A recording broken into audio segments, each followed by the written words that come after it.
All right, we're welcoming back Dion Kutsia from Fortis. Welcome to the Fortis Impact Talk. Welcome back. Welcome back. How's it Thank going, you, Dion? Maynard. Well, you can see my head is growing thinner and my eyesight is growing worse. So um, my beard is growing longer. So the lockdown is playing havoc. Um, yeah, let's not talk about lockdown. Rather not talk about lockdown. Yes, I'm sick of it. But I'm sick of it. I think the idea behind tonight's talk is twofold.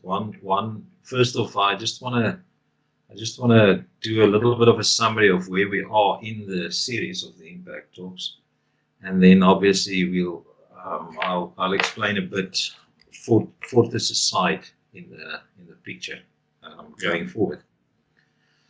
Um, I think what we've seen over the past, I think we've now launched 11 episodes. I think we might have one or two left in the can, but we've now launched 11 episodes, and we've basically introduced a variety of instructors. I don't want to say the variety because there are still a couple of instructors left that we want to speak to.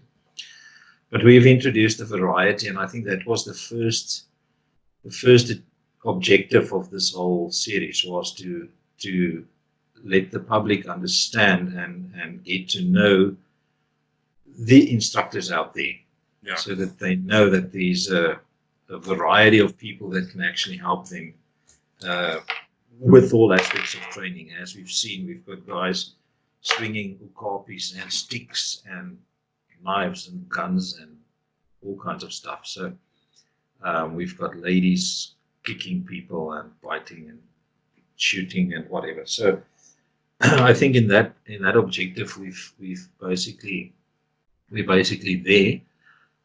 As I say, we've got one or two more people left.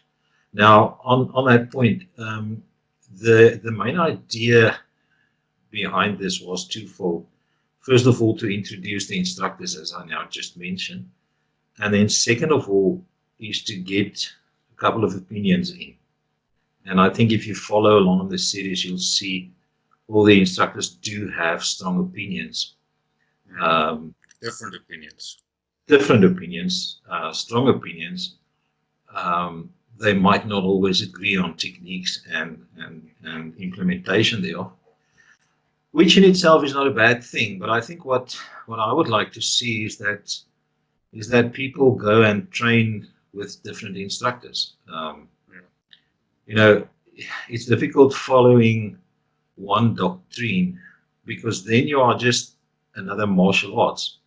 And specifically in this industry, people are very against martial arts, but they still follow the same pattern as martial arts do. It's interesting that you mention that because everyone we spoke to at some point in their life, martial arts was a part of it. Isn't that interesting? Yeah. Yeah. No matter It started off with martial arts. So it always starts off, and then people get to a stage where they then knock martial arts and say martial arts has got no place. And I've got a panel discussion coming up with some hardcore martial artists about specifically that point. So I will address that. But I think the public should, if you haven't done so, have a look through the videos from the first series or from the first episode, and then see if you can train with the instructors. And I'm not saying you must stick to that. I mean, you might come and train with me, and our personalities will clash, or you might come and train with me, and some of the techniques I will teach you might not agree with, and that might make you not come back again, which is fine. So all I'm saying is just it's good to get all these different inputs and all these different viewpoints. I mean, we've had Rich Dimitri from Canada on the show, giving some solid, some strong quality inputs there, which obviously we can debate around that point. And this is my opinion. It's nobody else's opinion. I still feel that things in South Africa is different than in Canada. But that's just maybe because I've been working on the farms for so long, because farm crimes are a bit different. So, okay. So having said that, so I think what we've sort of achieved the objective that we set out, which obviously I want to thank you for.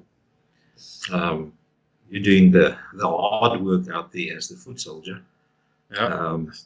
And you have to sit and listen to all these people's stories. No, they're nice. They're nice people. I love them all. I love them. Yeah, they really. I have to say that's one of the nicest people that I've ever met in my life. Yeah, I mean, there's last week. What a great soul. Yeah, well, this is an excellent person. But each and every one of them. Yeah, everybody. I love it. I love doing it. Beautiful people. So yeah, from my side to them, I also want to thank them and also the guys that we still got lined up coming up. Thank you for taking part in this project, and thank you for sharing with us. I think the second part of or the second objective that I wanted to see, I get a bit pissed off when an instructor starts knocking another instructor in order to sell his own stuff. As an example, if I want to now do a sniper course, if I want to present a sniper course, now all of a sudden I'm going to tell people, well, what other instructors will teach you is this, but what we will teach you is that. I mean, that's bullshit, really. I mean, it's 2020 and fucking hell, people. Look at my beard. I'm not 20 anymore. Oh, we're not at school anymore. It's not necessary. You're good at what you do good stuff. Just sell yourself. That's the one thing I would like to see in this industry. Really, I would love to see people just stop shitting on other people just in order to sit on top. Okay, you will never, just take this from me, you will never own the complete pie. Okay, it's impossible. The pie is not one person's. There's a big enough pie for everyone. So just And the thing is, we're all diverse people. We all want different things. So one is not going to apply to all. It just doesn't work. We're human beings. It just doesn't work like that. Dion, take us to the roots of Fortis. How did Fortis get started? Give us a little bit of the history. We've got everybody's backstory, but what about Fortis?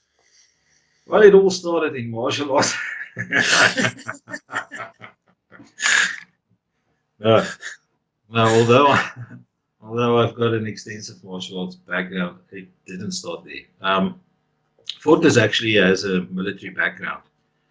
And at one stage in my life, I was actually farming myself. So I know farming. I understand farming.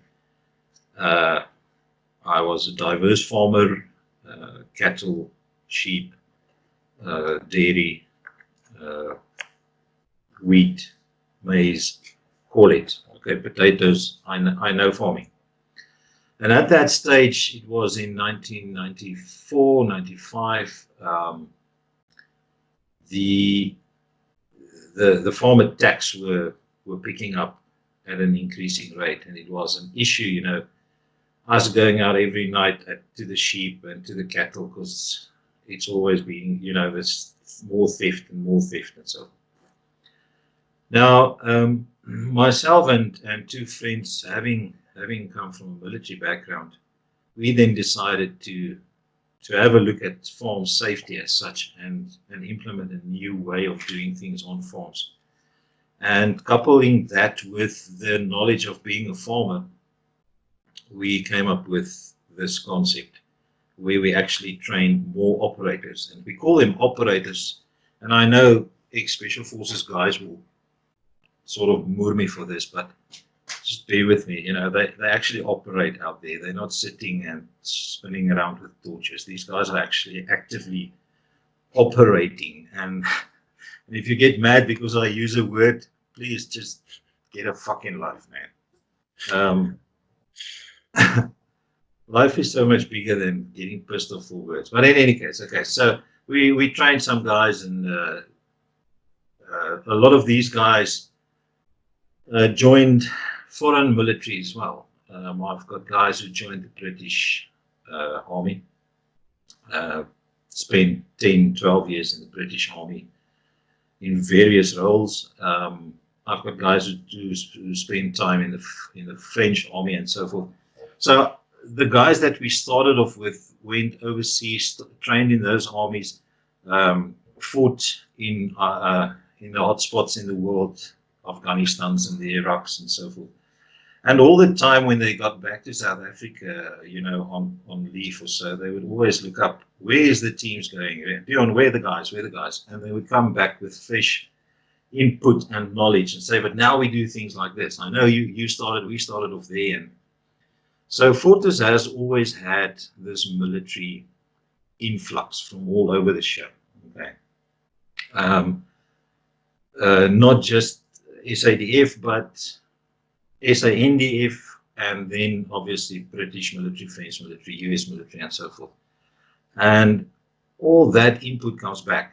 But then we also realize that if you want to fight crime in a civilian setup, you can't apply full-on military, let's call it tactics or strategy.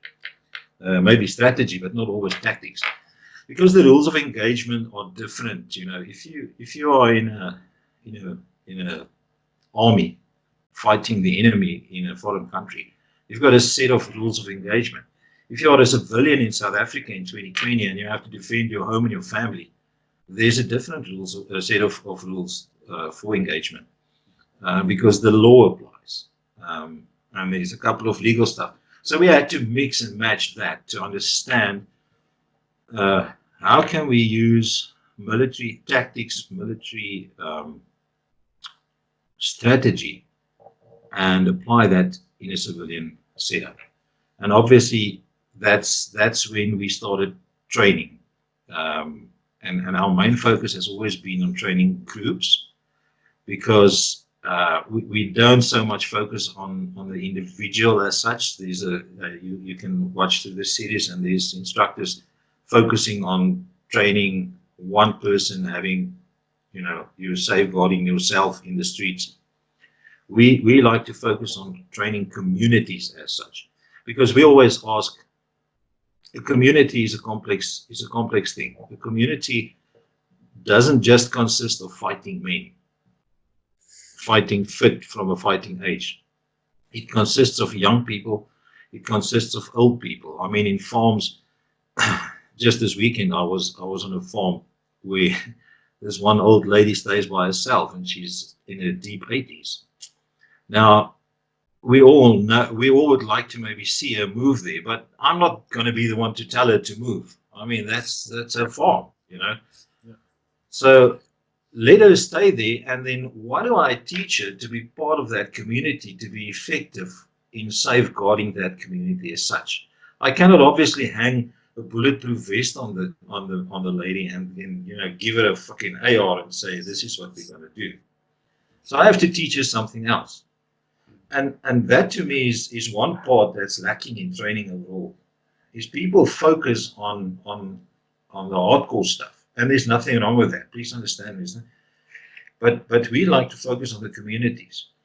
I get to so many communities where we ask them, listen, have you done a stop the bleed course? And they're like, what? What's that? And I'm like, okay, where's your medikit? No, the medikit is on that vehicle. And where's that vehicle? It's 15 minutes away. Right. So they don't know how long it takes for one person to bleed out. They don't have personal medikits. They've never done that part of it.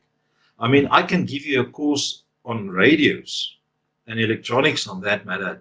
I can give a full day course on that. Right. And then people say, but why do I need that? I just push a button. No, it's not as simple as that. It is a complex thing. Okay. There's a lot of shit involved there. And that's why we focus on the training for the community as such. So we look at the whole picture. So we look at intel, we look at radios, we look at patrolling techniques, we look at the law, we look at that whole thing. So when you get us out to do training for you, it's not going to be a 3-hour session and that's it. It will be a lot of sessions, and that'll be it. And then we'll do that again. All right. So that's where we are. So we focused on training. We had to apply the military mindset and the military tactics and shit to civilian market. And out of that, obviously, I just have to mention this, we started selling products.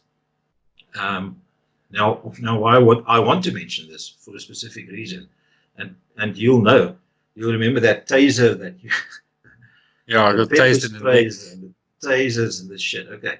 Yeah. We sell products that we use ourselves, and we sell that by testing themselves. So if you buy night vision from us, you can be sure that we have done a massive intensive test on that night vision In equipment. the We've been dark. using that for so many years. I mean, how many times were we out in the dark when we had to, test night vision and shit? Yeah. This weekend I was in a minus 10 degree weather, and I was testing Spera's torches. They work at minus 10 degrees, so it works. But I can say that. Obviously. So when you buy that from me, I can say, listen, I've had this torch in my hand at minus 10 degrees. And that's when we started selling stuff. Okay. So the stuff that we sell is the stuff that we use, and that's the stuff that works. And you'll notice that I don't like to say kit, because kit to me is a lot of cock. It's a lot of people just hang all around all kinds of bells and whistles on them. I want to talk about stuff, torches and knives and lucky stuff. Okay, so that's the stuff that we sell. So that's what we do in a nutshell. Yeah, that's it. But you guys put in place a system for CPF to follow, and then supply them with the correct and effective tools so that they can do what they're doing, keeping community safe while they're staying safe as well. Right? That's right. And we do a lot of is it called insourcing or outsourcing? I'm not sure. So we'll use other, like Stop the Bleed. I will use Rob, Rob McCullum from Crisis Bleed. He's not part of Fortis. He's not affiliated to Fortis. No, not at all. But I would rather use Rob to do that course, and I'll know that they'll get value for money. If we do a knife defense or knife training course, I would use Nelis to do that, because he's the specialist in that specific area. So there's a couple of stuff that we do. Once again, we focus on the team tactics and all that intel and so forth, the military type of stuff, and then we get the other stuff sourced in or sourced out. But yes, an overall plan. Yes. Dion, you spoke earlier a little bit about what frustrates you about the industry. Guys, especially guys, mouthing off to other instructors to sell their own gimmicks and stuff. What I'm wondering is for someone to have that kind of intent to, like you said earlier, have the whole pie. I mean, you can't be so delusional as to think that you have the answer for being proactive and safe. Your training is the be all and end all. There's funny people, and in my travels, I've met funny people. But in South Africa, there's really is a lot of funny people, and I think it stems from this. For me, if I train and I talk about mindset, I love to talk about mindset in the following sense. If Mike Tyson gets into a ring with an opponent, you can be sure that he studied that guy. He knows which hand he will prefer, which foot he'll prefer. When he'll come blasting in, when he will retreat, and so forth. He's made a study of that, and that's what makes Mike Tyson, or that's part of what makes Mike Tyson a formidable opponent. Yet we want to fight crime without studying the enemy. Okay. So as the civilian, not the instructor or not the people involved in the industry, but as the civilian on the other side, it's important to understand the mindset, not only of the person coming to attack you, but also what's happening in the industry. You need to, I walked into a well-known gun shop one day. I'm sure you were with me, but I can't remember who was with me. But I walked into a well-known gun shop, and these guys wanted to sell me a Generation 5 night vision set. I remember that. For 4,500 rand. Okay, now the person on the client, let's call him the client, not knowing any better, will think, shit, what a bargain. And he'll most probably pay 4,500 rand for 5, Generation 5 night vision. And that's why it's the responsibility is on them to do the due diligence. They must understand what the hell they want to buy. Okay. And fortunately, I mean, there's groups growing and people are educating themselves, which is a great thing.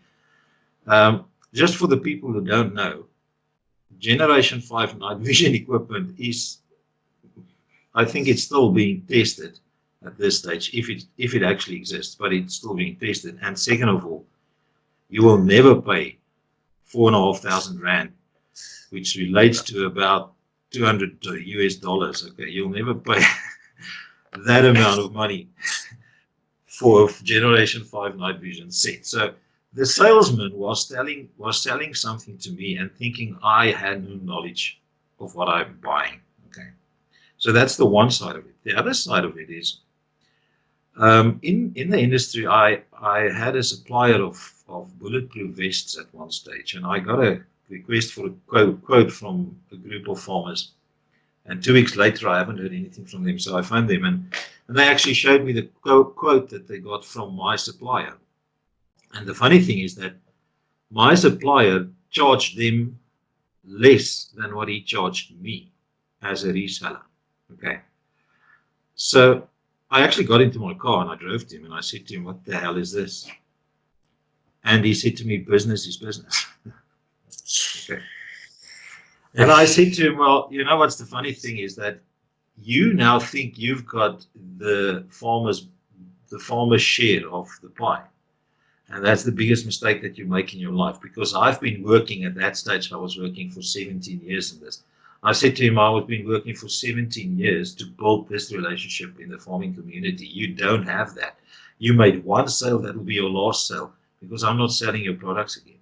And that to me is the big issue. So I get that, and I can recall countless of those exact same incidences where that happened. So now let's get back to the mindset. Okay, how did we get into this country? Okay, we got pissed off with something happening in Europe, in 5 or 6 different countries. We got onto boats there. We took a and traveled for months. For months on the sea, just to get away from the ship. Because we didn't want that. Okay. Then we got to the Cape and we said, well, we're not even happy there. We'll go to the eastern side. And then we were not happy there. And they couldn't even get into one line and come up to the north. They went in 17,000 lines. What am I saying? It's a bit of a joke and it's a bit of a humor and it's a bit funny, but it's true. Unfortunately, that's who we are. We are the kind of people who think we can do stuff on our own, and we have to do stuff on our own. And the moment I let you into my circle, I'm going to give up something. Okay, now here's the issue. Here's the point that I'm trying to make with my whole massive speech. The point that I'm trying to make is, if I'm an instructor in Pretoria, right, and I think I'm going to capture the market in the Eastern Cape, then I must fucking think again. All right. Because all we need is a solid instructor in the Eastern Cape, and the market in the Eastern Cape will belong to him. So my gripe with this is, and I understand there's groups that have got branches all over. I'm not pissing on anybody's parade. I'm just saying my gripe with this is, instead of me trying to grab the whole bloody market for myself, people must just go and look up the word synergy and just do some research on the word synergy, and then they'll understand what's happening. I mean, since I started this whole journey with Fortis, there's a group of people who agree with me, and then there's a group of people who literally want to stab me with knives because they think I'm going to steal all their clients. Okay. Now, if everybody knows what's happening in my mind, okay, can you see my gray beard? Right. I actually want to retire and sit on my boat. That's actually what I want to do. I just want to create this platform so that people have got a voice to say to the public out there, this is who you're dealing with. Okay, I really don't want to steal anybody's customers or clients or shit like that. I've said that before. If I look at all the instructors we've reviewed so far, I'm a shit instructor. I'm not a good instructor. These guys are quality instructors, and why then, why would I want to steal your thunder or your clients? I really don't want to do that. So I just want people to understand there's a mindset that it's 2020, and if lockdown haven't taught you anything, maybe you should be locked down again, right? But lockdown has now created more opportunities for some and less opportunities in other instances. And how do we go forward from here? So maybe if we can just give each other breathing space and start respecting each other. I mean, I might not fully agree with Shelter. Thank you, Shelter. Much love to you. I might not fully agree with Shelter on specific techniques, and I'm using him because I know he won't mind. Um, but I won't badmouth him. I won't badmouth him because we differ on a specific technique. I will still get people to go and train with him. I'll get people to train with Arno. I'll get people to train with Mark, with Des, with Ivana, with name them, you know, because I think all of them have got value to add, and that's great. So if we can just achieve that thing, then But the great thing is, about the Fortis Impact Talk now, we've gotten the ball rolling and how willing these quality instructors are to share their knowledge. And I think at the end of the day, it needs to be about the general public whose lives are in danger. We all need to help them. Exactly. I think on that point, Reinhard, you are quite correct, and I think I'm still rambling on about this, but I think if you look through the episodes and you look through on the panel discussions that I had with the people are willing to sit around the table and talk. They are willing to share, and they are willing to give each other space to breathe in the industry. And I think that's great. I think that's beautiful. As I say, if anybody thinks he's going to grab and capture the complete pie, he's missing some kind of point, or he's got some delusions of grandeur or something. I don't know. But as I say, I think the people, the mindset is right, and I think from here on we'll see great new things happening, especially since lockdown smashed our brains around a bit. Yeah, it's taking its toll. So, Dion, what does the future look like now for Fortis going forward? What is your vision for the future? Well, Wynand, I think Fortis, what I would like to see with Fortis is Fortis establishing itself as a platform, you know, whereby if you get to the Fortis website, I mean, if you look on the Fortis website homepage and you scroll down to the bottom, you'll see links to all the guys that we've had talks with so far. I've linked back to their website, so you're more than welcome to go on there and contact these guys, follow their Facebook pages. I've shared some of the videos that I pick up. I obviously not always pick up everything from everybody because I'm not Facebook friends with everybody, but I share all the stuff that people share, like Mark and JC and so forth. Um, if I see that, then I share that because I would like for me it's really that it's a question of introducing the public to what's available, a showcase, a platform where people can have a look and see, oh, these are the people out there.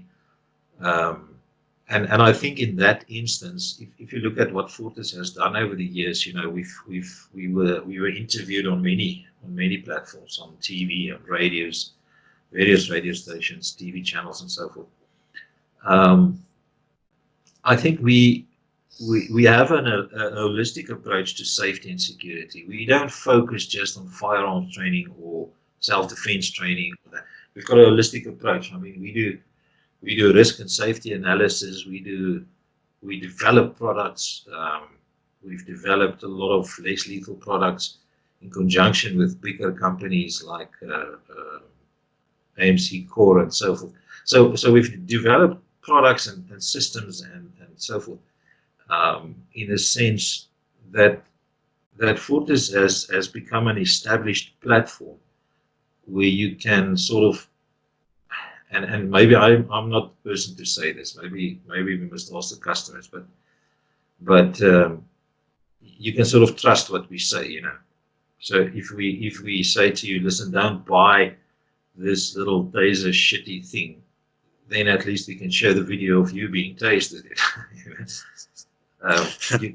You can rest assured that we've tested that bloody thing, and that there's a reason why we disapprove it. So that's where I would like to see Fortis going, and that's the direction that we are pushing it.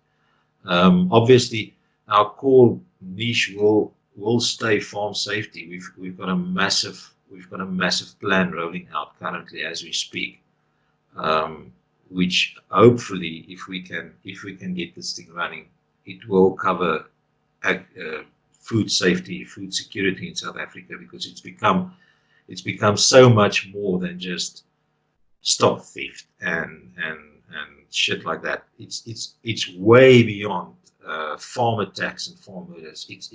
This is food security in the country, right? And the moment food security in the country falls down, you've got a massive issue on your hands, and it becomes an economical crisis. It's a crisis that I don't think many people understand. So we are busy rolling out a plan that can actually, you know, sort of sort this issue out on a national level. So that's obviously our main focus. We do still sell our stuffies and our stuff, but the impact talk, I think.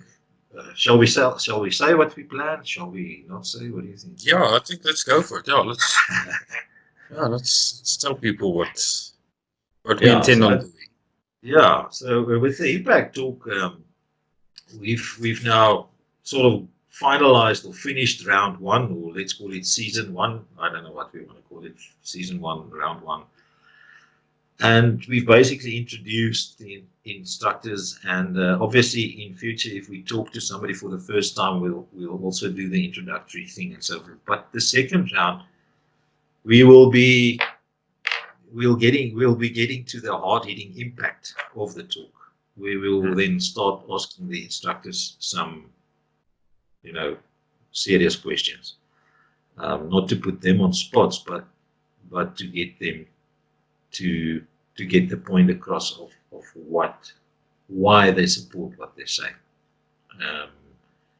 and that's coming up in the next series that we'll start soon. So, yeah, no, I think it's important to get as much from these instructors as you can, digging a little deeper and finding the gems. I want to say, you know, they've got so much experience.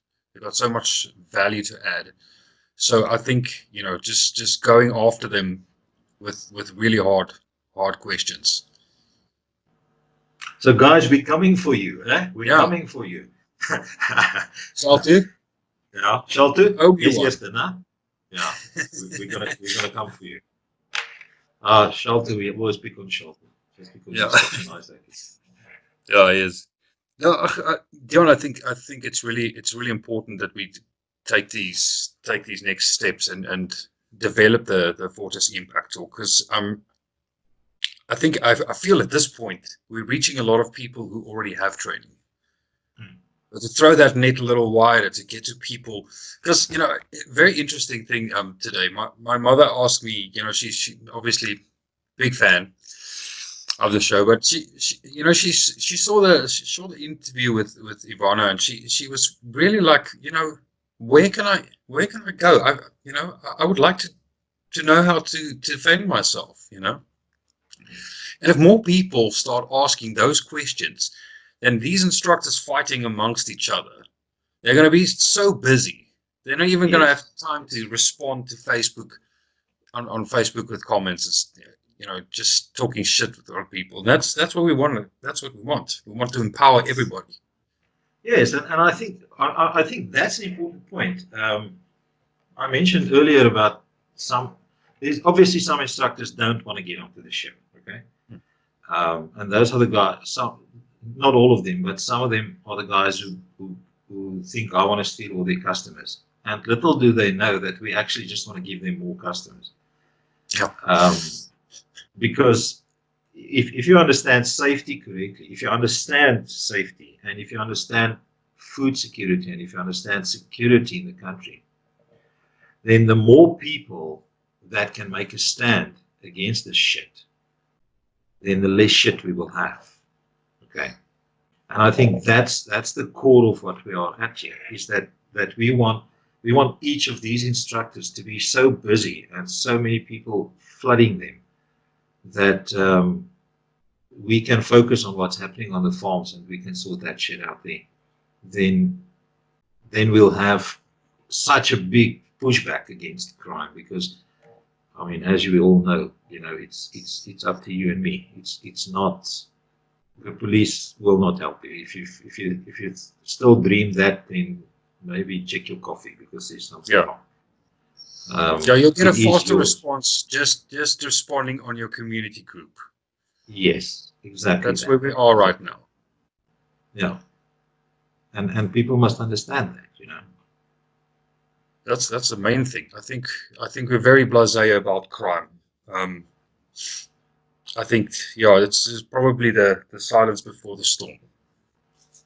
Exactly that. Exactly that. Yeah. So I think just to close that up on the future, is that obviously we've got some plans up our sleeve with regards to the brand and so forth, which I'm not gonna let the cat out of the bag yet, but we've got some plans up our sleeve. Some people have asked me about the loan operator thing that we're pushing. That's one of our big surprises that we've been working on for almost a year now. So,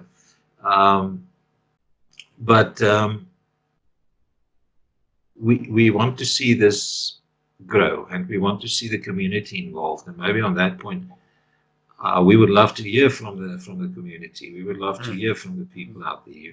Let us know what you would like us to put on the show, and what questions. If you have questions for specific instructors, let's have them. I'm sure I'm speaking on their behalf now, but I'm sure any and all of these instructors are more than willing to answer questions as well. So, just put them out there and see if we can maybe, we can answer. Yeah, definitely. Give us some feedback. Even if you just want to talk shit with me and Dion, that's fine too. Yeah, but please don't say anything about our appearances, because this is what we do. Yeah, no, we can't do anything about that. This is as good as it gets. So you can still watch the video. Just turn the screen to another side. Just listen. Yeah, that's it makes it. You can download it on your phone. You just have to listen to it. You don't have to look at us. Why not? I just want to close off with this. I think people must be aware of where crime in South Africa is going. Yes. And I don't think this is something to take lightly. And I don't want to get into politics or shit like that, but there's some reality happening in South Africa. Lockdown has cost a lot of jobs. Pre-lockdown, the economy was already in shit. And I mean, Edcom just closed down with, what was that, 20,000 people losing their jobs. At the same time, the government goes and releases how many? About 20,000 criminals. Thousands of prisoners. And think that doesn't have an impact on anything. Okay. As I said, let's not go there. But what does that mean for you and me on the ground? I think that means the brown stuff is on its way to hit the fucking whirly thingy with a massive speed. Yeah. And if we're not prepared for that, and if we're still screaming for Donald Trump to come and help us, or fucking George Bush to help us, or the police to help us, then we should maybe just take 2 steps back and think. Because when that guy enters your house at 2 o'clock in the morning, the quickest the police will be there, if you are lucky, or the security company, is maybe 7 minutes or 5 minutes. In 5 minutes, a lot of bad things can happen. Yeah. And I'm not sure who's the audience is watching our show, but in 2 minutes, less than 2 minutes, you can cut off a man's head completely. As in, cut it off. There's nothing. Less than 2 minutes. So you don't have 5 minutes when people enter your house. Okay. Then you need to make that stand. And I think people need to understand this point. This is very important. You need to make that stand. And we've put in a lot of legwork in getting these instructors in front of you. And we've got instructors all over the country and people willing to travel and so forth. Communities need to get together and need to get their act together. And individuals need to get their act together and they need to get these in front of these instructors. And they need to get training. And we as a collective group of citizens need to make a stand against crime because crime is going to get worse. All right. And there, I now said it on camera. It's going to be out there. Yeah. But I am telling you today that crime is going to get worse. It is not going to get better. So if you still live in La La Land and Dreamland and think it's not going to happen to you, you've got a massive surprise coming. So get in touch with these people and get yourself some quality training and make sure that you can actually make a stand when that brown stuff walks into your door. And I'm talking about shit, okay? Because that's what's going to eat the fan, not other brown stuff, not milkshake or something. Yeah. So, having said that, Wynand, I want to thank you tonight because you're the guy spending the time on the interviews and that. So from me to you, I just want to say thank you for that. I really appreciate the effort that you put in there and the time. Anytime. And then lastly, I would like to thank all the instructors who've been on the show and the gun shop owners. And we there's a list of people we are coming to, so we'll get to everybody at the end of the day. I want to thank everybody who's taken the time and who have been sharing their knowledge and giving some input on the show. Without you guys, obviously, there would be nothing. So, big respect to you all. That's it from me. And thanks to you, Dion, for coming up with this initiative. I think we will be getting important people's attention very soon because it's valuable. Yes. Great stuff. On a massive scale.